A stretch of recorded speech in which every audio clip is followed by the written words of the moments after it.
All right, welcome to this explainer.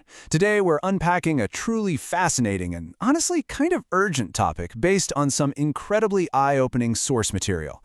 For the longest time, we've all been sold this very specific myth, right? We were told that artificial intelligence would be this immaculate mathematical deity, cold, perfect, and totally free from human weakness and bias. Well, prepare to shatter that illusion completely. Today, we're looking closely at what the data and the experts are actually telling us about the technology that basically governs our modern world. We've all heard the old saying, numbers don't lie. Algorithms are neutral judges. Okay, let's dive into this exact quote, because it's the baseline assumption most of us operate under. But the source material we're exploring today actively attacks this premise. According to the research, AI is actually a mirror. Rather than acting as some completely neutral judge, it's currently reflecting and actually magnifying some of society's absolute worst systemic flaws and historical exclusions.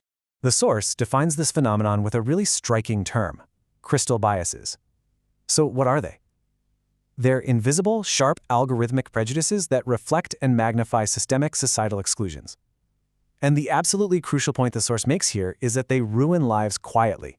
Because we have this tendency to just bow down to the math and assume the computer knows best, these biases cut invisibly. We trust them blindly, and that's literally what makes them so dangerous. Let's move to and see how this builds across the three foundational pillars of digital discrimination. The source breaks down this illusion of objectivity into the data, the code, and the scale. These three elements totally construct an AI's worldview. They call them poisoned wells, the black box, and the scaling monster. Our first pillar is what the source calls poisoned wells. This represents the data itself. Look, AI doesn't think independently. It learns by copying history. The source gives a fantastic example of this. If you feed an algorithm 50 years of historical hiring data from a company where historically only white men were promoted, well, what does the AI learn? It simply learns that being a white man is a mathematical requirement for future success. Feeding an AI prejudiced historical data effectively automates past discrimination. Moving to Pillar 2, we have the black box, which refers to the code itself. Modern deep learning is incredibly, mind-numbingly complex. The source notes that it's so complex, in fact, that even the engineers who build these systems cannot fully explain how the AI reached a specific conclusion. It essentially acts as a closed, locked door. And that means systemic discrimination can easily hide behind millions of lines of impenetrable code, completely shielded from any outside scrutiny. Finally, Pillar 3 is the scaling monster, and this highlights the terrifying difference in sheer scale between human bias and algorithmic bias. The source points out something wild. If a human manager is biased, they might harm a few dozen people, right? But if an algorithm is biased, it has the power to reject millions of people per second. It literally takes human prejudice and automates it at a massive, unprecedented global scale. Section 1. The Compass Case Study, Algorithms in the Courtroom. Let's move from abstract theory directly into the real-world justice system. Right now, judges across the United States actively use an algorithm called Compass to predict the likelihood of repeat offenses. This directly influences who gets bail and who goes straight to a jail cell. But a famous investigation by ProPublica revealed a harrowing reality about how this system operates in practice. And this brilliantly illustrates the exact problem we're talking about. They found glaring instances where white repeat offenders, even those with violent rap sheets, were misclassified as low risk, while black first-time offenders were simultaneously flagged as high risk. And the hard data backing this up is just staggering. The investigation found the algorithm falsely flagged black defendants as high risk at almost twice the rate of white defendants. 2 times. The source argues that because the algorithm was trained on a criminal justice system that historically arrests black people at disproportionate rates, the AI isn't predicting the future at all.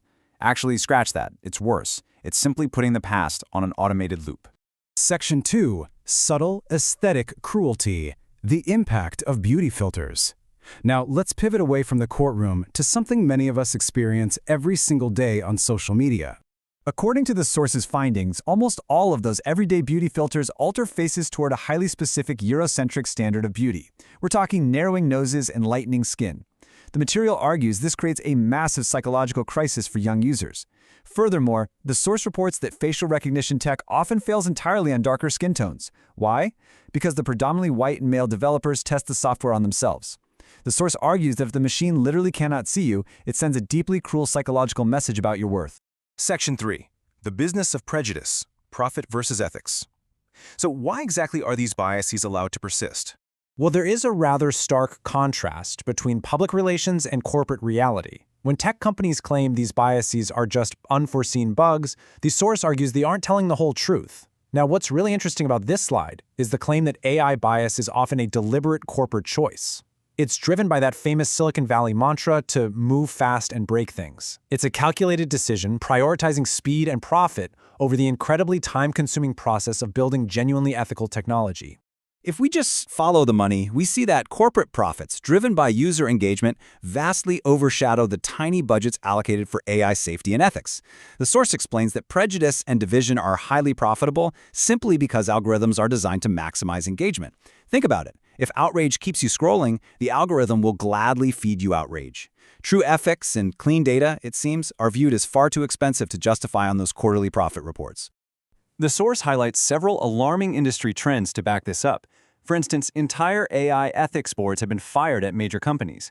Tech giants, the source argues, routinely choose the cheaper option of launching flawed algorithms just to capture market share quickly. Because at the end of the day, fixing dirty data sets slows down highly profitable product launches. In this view, real-world social harm is treated as mere collateral damage. Section 4. The solution. The Digital Future Manifesto. So the crucial point is, how do we transition to technology that serves humanity rather than acting as an invisible tyrant?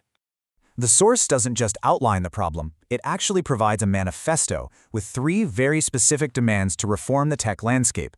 First, transparency, meaning we need to open up the algorithmic black box for independent audits.